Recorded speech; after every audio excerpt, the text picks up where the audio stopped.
RCN부터 패스트 RCN까지의 발표를 하게 될 유동남입니다. 먼저 개요는 다음과 같습니다. 그리고 투스테이지 객체 탐지가 뭔지, 그리고 핵심 키워드가 뭔지 먼저 설명해드리고, 그 다음에 RCN부터 패스트 RCN으로 가는 흐름을 간략하게 소개해드릴까 합니다. 먼저 객체 탐지는 물체에 대한 분류와 이제 지역화를 동시에 수행하는 과정이라고 보시면 될 것 같고요. 분류보다 좀 더 어려운 테스트라고 보시면 될 것 같습니다. 그래서 투스테이지 객체 탐지가 뭐냐? 2012년으로 알렉스 넷이 나온 후로 이제 원스테이지 디텍터랑 투스테이지 디텍터로 크게 흐름이 갈라졌는데, 투스테이지 디텍터는 위에 있는 RCN으로 이루어진 관례를 의미합니다. 그래서 정확하게 어떻게 이루어지는지 설명드리자면, 인풋 이미지가 들어왔을 때 투스테이지 오브젝트 디텍션은 레지언 프로포절이라는 이제 지역을 제한한 다음에 그 지역에 대해 분류와 그 지역에 대한 이제 좌표 회귀를 수행합니다. 좌표 회귀는 이제 해당 바운딩 박스가 그라운드 트러스랑 얼마나 일치하는지 확인을 한 다음에 그걸 미세 조정하는 과정을 의미하고요. 이제 원 스테이지 디텍션은 그럼 어떻게 하느냐? 백본 CNN에서 피처맵을 추출한 다음에 바로 이렇게 넘어가는 과정을 수행합니다. 그래서 레지언 프로포절이라는 과정이 없고요. 그 다음에 핵심 키워드를 간략하게 소개해드릴 텐데, IOU라는 이제 인터섹션 오버 유니온이라는 개념이 여기서 좀 추가가 됩니다. 여기서 IOU가 1이면은 이제 겹친 부분이 많다라고 생각하시면 될 것 같고, 이 경우는 객체 탐지가 잘 된 경우라고 보면 될 것 같고 9이라고 판단합니다. 그래서 0에 가까울수록 안 좋은 경우라고 생각하시면 될 것 같고요. 그래서 그 다음은 MAP에 대해 좀 알려드릴까 하는데, MAP에 대해 알려면은 이제 프리시전 리콜 커브랑 에버리지 프리시전이랑 그 다음에 MAP 순으로 알려드리도록 하겠습니다. 먼저 프리시전은 운동행렬에서 나온 개념을 좀 채용해서 이렇게 바꾼 거거든요. 객체 탐지에 이용해서 적용하기 위해서. 그래서 프리시전의 본거에는 올 디텍션스가 들어가고, 그 다음에 분자에는 양성 반응이 나타납니다. 리콜에는 이제 전체 그라운드 트러스랑 양성 반응이 분자로 올라가고요. 그래서 아래 예시를 보면은 프리시전 같은 경우에는 총 10개의 그라운드 트러스에 대해서 5개의 객체 탐지를 성공적으로 수행했고, 그 객체가 올바르게 수행된 게 4개, 잘못된 게 1개라고 하면은 프리시전은 5분의 4, 0.8이 나오게 됩니다. 반면에 리콜 같은 경우에는 전체 맞춰야 되는 객체를 탐지해야 되는 경우에서 이제 4개밖에 올바르게 못 맞췄으니까 10분의 4, 0.4가 나오게 됩니다. 그래서 여기서 근데 객체 탐지가 잘 이루어졌는지 안 이루어졌는지에 대한 기준이 좀 명확해야 되니까, 보통 일반적으로는 IOU가 0.5 이상일 때를 TP라고 판단합니다. 그래서 이걸 기준으로 프리시전 리콜 커브를 그리기 위해서 컨피던스 기반으로 표를 작성해야 되는데, 컨피던스는 이제 객체가 존재할 확률에 대한 이제 좀 그게 나오거든요. 그냥 무슨 뜻인지 말씀드리자면, 이거는 알고리즘이 얼마나 확신을 가지고 이거를 추론했느냐를 나타내는 지표입니다. 그래서 95%면은 나는 이걸 TP라고 강하게 생각한다라는 것이고, 16%면 나는 TP라는 것에 좀 약한 근거를 보인다라는 뜻입니다. 그래서 이걸로 뭐 스레시홀드를 정해가지고 이렇게 바꿔가면서 할 수 있거든요. 여기서 보시면은 이제 이게 네리터 순으로 정렬한 건데, 컨피던스 만약에 95%를 스레시홀드라고 설정하면은 이제 프리시전 같은 경우는 1이 나오게 돼요. 왠지 아실까요? 네. 그래서 뭐 이런 식으로 좀 스레시홀드를 아래로 내려가면서 TP랑 프리시전이랑 리콜을 이렇게 적어 나가죠. 그러면 이렇게 대한 커브가 나와요. 그래프. 이 그래프를 프리시전 리콜 커브라고 그러고, 아래 면적을 이제 AP라고 하거든요. AP라고 하는데 방금 이 그래프에서는 면적을 구할 수가 없으니까 약간의 고정이 필요합니다. 그래서 ROC 커브랑 비슷하게 모양을 만들기 위해서 이제 단조 감소하도록 이렇게 만듭니다. 빨간색이 이제 고정된 그래프라고 보시면 될 것 같고요. 이 경우에는 이제 0.38이라는 AP를 얻을 수 있습니다. 그래서 MAP가 뭐냐? 이 AP를 전부 다 더한 다음에 평균을 낸 게 MAP라고 하는 거예요. 그래서 표기법에는 MAP 골뱅이 0.5 이런 식으로 나오는데 이거는 IOU 0.5 이상인 것만을 채택하겠다. 그 방식으로 MAP를 계산하겠다라는 거고요. MAP 골뱅이 0.5 콜론 0.95는 이제 0.5부터 0.95까지 구간을 나눠서 이제 각각 전부 다 구한 다음에 평균을 내겠다라는 겁니다. 그래서 AP 같은 경우를 따로 쓰는 경우도 있는데 흔치는 않고요. AP는 좀 더 아까 AP를 구할 때 이제 좀 더 그냥 쓰는 경우는 없으니까 간단하게 설명하자면은 좀 더 강한 규제를 설정해서 정확하게 판단하겠다라는 경우라고 보시면 될 것 같아요. 그래서 잘 쓰는 경우는 없다라고 보시면 될 것 같아요. 그리고 레지언 프로포절에 대해서 간단하게 설명드릴 텐데 이거는 객체 탐지를 위해 어떤 박스가 이제 물체를 잘 나타낼 수 있는지 제한하는 과정이라고 보시면 될 거고요. 예전에는 슬라이드 윈도우라고 해가지고 이렇게 맨 처음 좌측 왼쪽 끝부터 왼쪽 위부터 이렇게 오른쪽으로 쭉 하면서 아래로 내려가면서 모든 바운딩 박스를 추출해냅니다. 이 경우에는 그래서 엄청나게 많은 계산량이 요구되고요. 이게 물체 크기는 다양한데 슬라이딩 윈도우는 픽스드 사이즈다 보니까 좀 효율적이지 못합니다. 그래서 작은 크기나 큰 크기에 대한 객체 탐지는 이제 사진을 줄여가면서 한 번 더 하거나 아니면 사진을 늘려가면서 한 번 더 해야 됩니다. 그래서 이 경우는 좀 사장이 되고요. 그래서 나온 게 셀렉티브 설치거든요. 이거 같은 경우에는 한 사진 내에서 바운딩 박스를 랜덤하게 엄청나게 많이 생성합니다. 왼쪽 아래 사진 보시면 저게 다 바운딩 박스거든요. 이거를 계층적 그룹핑 알고리즘을 통해서 점차 합쳐나가요. 그래서 합쳐나간 다음에 최종적으로 오른쪽 아래에 있는 이제 바운딩 박스를 도출해내는 과정이에요. 그래서 살짝 설명을 드리자면 이제 아까 맨 앞에서 이렇게 바운딩 박스를 많이 생성해내죠. 그래서 이 지역들끼리 유사도를 구합니다. 유사도를 구해서 유사도는 어떻게 구하냐? 컬러, 텍스트, 질감, 그리고 크기, 형태 등을 유사도 구하는 함수가 따로 있거든요. 그걸로 이제 유사도를 구한 다음에 이제 유사도가 크다, 큰 지역이다 싶으면은 이제 합칩니다. 멀지하고 그런 식으로 멀지하다 보면은 이런 식으로 소수의 바운딩 박스들만 받게 됩니다. 근데 이게 단점이 뭐냐면은 이 모든 과정을 CPU로 수행하다 보니까 속도가 엄청 느려요. 바운딩 박스가 랜덤으로 엄청나게 많이 생성되는데 그에 대해서 연산을 하나하나 수행하다 보니까 엄청나게 느리고요. 그리고 이거는 학습이 불가능한 구조입니다. 그리고 이제 여기까지 설명드리고 RCNN에 대해서 간단하게 설명드리겠습니다. RCNN은 input 이미지를 넣고 이제 아까 말씀드린 레지언 프로포절 영역 제한 과정을 거치고 그 다음에 CNN에 들어가서 피처맵이 나오면은 거기에 대해서 영역들에 대한 분류를 수행합니다. 자세하게 좀 설명드릴게요. 먼저 그 레지언 프로포절에서는 셀렉티브 설치라는 알고리즘이 수행되는데요. 방금 말씀드린. 그래서 총 2000개의 바운딩 박스들이 나온 다음에 CNN에 입력되기 위해서 크롭됩니다. 크롭되고 리사이즈 됩니다. 그래서 여기 노란색 바운딩 박스를 보시면은 좀 이미지가 뭉개진 것을 볼 수 있죠. 비율이 안 맞게. 그래서 CNN에 입력하기 위해서 전부 다 크기를 일률적으로 맞춰준다. 그래서 227 x 227 RGB 이런 식으로 논문에서는 소개를 하거든요. 그래서 온전하게 담긴 사진들은 잘 찾아볼 수가 없어요. 그리고 백본 CNN으로는 알렉스넷이랑 여기서 나온 피처맵은 4096의 차원을 가진다.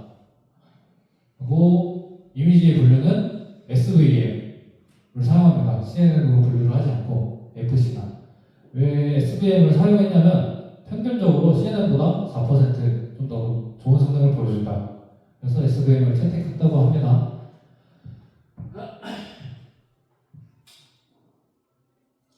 그래서 SVM을 수행해가지고 영역들에 대한 분류를 시도하면은 각 2000개 영역들은 각각 확률을 가지게 돼요. 어떤 물체인지 그래서 점수를 얻게 되는데 이 점수를 기반으로 넌 맥시멈 서퍼레이션이라는 압축 방법을 선택하는데 압축은 그냥 확률 값을 내림차순을 정렬한 다음에 높은 것들을 골라내는 거예요. 그래서 모든 ROI들을 선택하지 않고 소수만 선택한다. 그래서 이 ROI들 이제 관심 영역들에 대해서 그라운드 트러스랑 비교를 합니다. 좌표를 비교를 한 다음에 얼마나 차이 나는지를 계산을 해서 그걸 리그레션 과정을 통해 이제 좌표를 조정하게 되죠. 이런 거를 좀 제가 생략한 부분이 좀 많은데 대충 이런 과정이라고 보시면 될 것 같아요. 아시나요? 복잡하게 넘어가면은 이게 좀 계산 과정이 복잡하다 보니까 간략하게 설명드리겠습니다.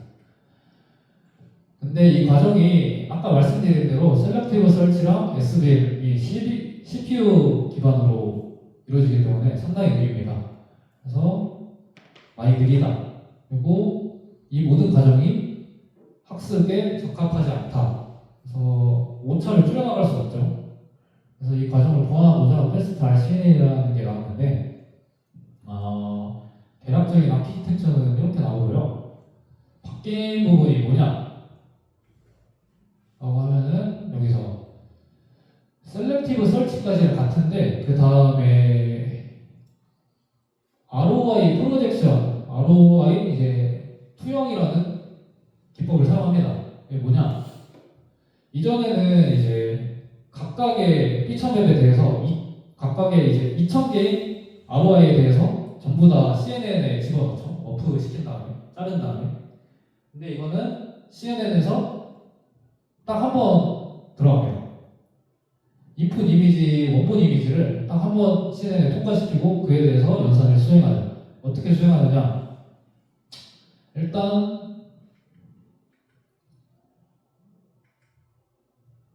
백본 CNN으로 VGG16에 원본 이미지 한 장을 집어넣습니다. 그러면 이제 피처맵이 나올 텐데 이거에 대해서 좀 자세하게 설명드리자면 만약에 1000x1000 인풋 이미지를 VGG16에 넣었다. 그래서 나온 게 10x10 피처맵이다 라고 가정을 해볼게요. 그러면은 이제 축소 비율은 0.01이 되고 0.01이 되고 셀렉티브 설치를 통해 레지언 프로포저를 400x400 한 장을 만약에 뽑아냈다고 생각해보세요. 여기서 이거를 좌표값을 이제 아래 나온 스페이셜 스케일에 맞춰서 좀 축소를 할 수 있다라는 개념입니다. 그래서 뭐라고 해야 되지? ROI 프로포절에 이제 여기 사진에서 보시면 이제 이 부분은 왼쪽 아래 부분에 해당하는 사진이죠. 그래서 이 부분에 해당하는 만큼 이제 축소해서 좌표를 가져오겠다라는 개념입니다.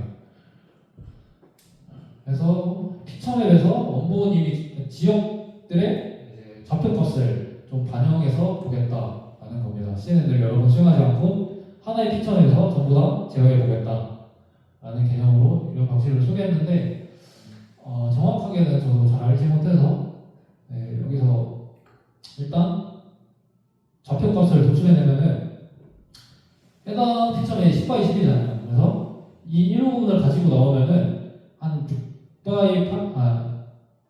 6x8 정도 되겠죠? 이게 저 부분에 대한 이제 400 곱하기 400이라고. 그러니까 400x400을 뭐라고 해야 되지? 투영을 해가지고 이제 피처맵에 나타낸 거예요. 그래서 뭐라고 해야 되지? 축소 비율에 맞춰서 나타냈다? 그러면 다 똑같으니까. 그럼 바꾸만 더 해야 되는 거 아니에요? 그게 아니라 여기가 만약에 이쪽 부분이니까 이쪽 부분 비율에 맞춰서 피처맵에 나타내 보겠다 라는 거 혹시 이해가시나요? 그죠? 이해했죠. 이 부분에 해당하는 게 4 곱하기 4겠죠. 4 곱하기 4? 축소 비율이 0.01이라면서. 그러네. 네. 숫자를 잘못 적었네. 아무튼 그냥 대충 보시고 아무튼 여기서 서브 윈도우는 파라미터가 있거든요. 파라미터를 통해서 이제 2x2를 설정하면은 이제 만약에 추출해낸 피처 맵이 뭐 4x4의 크기를 가지고 있다 하면 이걸 2x2로 쪼갭니다. 크게 격자로. 그래서 이 안에서 맥스 쿨링을 수행하는 거죠. 뭐 이런 식으로. 대충 이해하셨나요? 네. 네, 이렇게 합니다. 그러면 여기서 이렇게 ROI 풀링을 하고 그 다음에 이제 CNN의 끝부분에 완전 연결층이 달려있죠. 그걸 통과시켜서 이제 4096 차원을 가진 벡터를 이제 도출해내죠. ROI 피처 벡터라고 합니다. 여기서는. 그래서 이 ROI 피처 벡터를 가지고 동시에 수행하는 것이 이제 비박스 리그레서랑 이제 해당 물체가 어떤 카테고리인지 분류를 하는 그런 과정을 수행합니다. 동시에. 그래서 바운딩 박스를 도출해낸 다음에 그 바운딩 박스가 뭐 사람인지 비행기인지 그런 거를 소프트넷으로 이렇게 분류를 하고 그리고 비박스 리그레서는 이제 좌표값을 그라운드 트루스랑 비교해가지고 좀 미세 조정하는 역할을 합니다. 그리고 이거를 조정할 때 각자 따로 조정하면은 이제 바운딩 박스가 이제 물체랑 좀 어긋나는 경우가 생기거든요. 그래서 더해서 한 번에 최적화합니다. 그래서 더하는 형식으로 손실함수를 쓴다. 그래서 차이점은 이제 RCNN은 2000번을 각각 수행했는데 베스트 RCNN은 한 번의 CNN으로 연산이 좀 줄어든다. 그래서 어느 정도 성능이 향상되느냐 160배 정도 빨라진다. 기존에 비해서. 근데 여전히 셀렉티브 설치를 사용해서 좀 느려요. 왜냐면 CPU 기반이니까. 이미지 한 장에 대해서 소요하는 2000개의 그 레지언 프로포절 과정이 상당히 길기 때문에 좀 느립니다. 그리고 베스트 RCN은 이 셀렉티브 설치를 쓰고 싶어서 이제 이거를 레지언 프로포절 네트워크라는 걸로 이제 tum을 쳐버립니다. 그래서 이건 뭐냐? 기본적으로는 이제 베스트 RCN이랑 비슷한데 인풋 이미지에서 컨클루션에서 피처 맵을 도출해냅니다. 피처 맵을 이제 레지언 프로포절 네트워크에 넣고 거기에서 이제 ROI를 제한하는 방식이죠. 그래서 아키텍처로 보면 이렇게 좀 복잡해지는데 이제 간단하게 좀 설명드리도록 하겠습니다. 이제 먼저 앵커 박스를 만들어야 되거든요. 아까 인풋 이미지를 VGG 16 사전 트레이인데 VGG 16에 넣어서 7x7의 256 채널을 가진 이제 뭐 피처 맵을 도출해냈다고 생각해 봅시다. 그러면 각 그리드 셀마다 9개의 앵커 박스를 할당합니다. 앵커 박스가 그냥 바운딩 박스라고 생각하시면 될 것 같아요. 그래서 스킬 레이티오에 따라서 각각 3가지씩으로 총 9가지 조합이 나오거든요. 그래서 9가지를 각 그리드 셀마다 할당을 한다.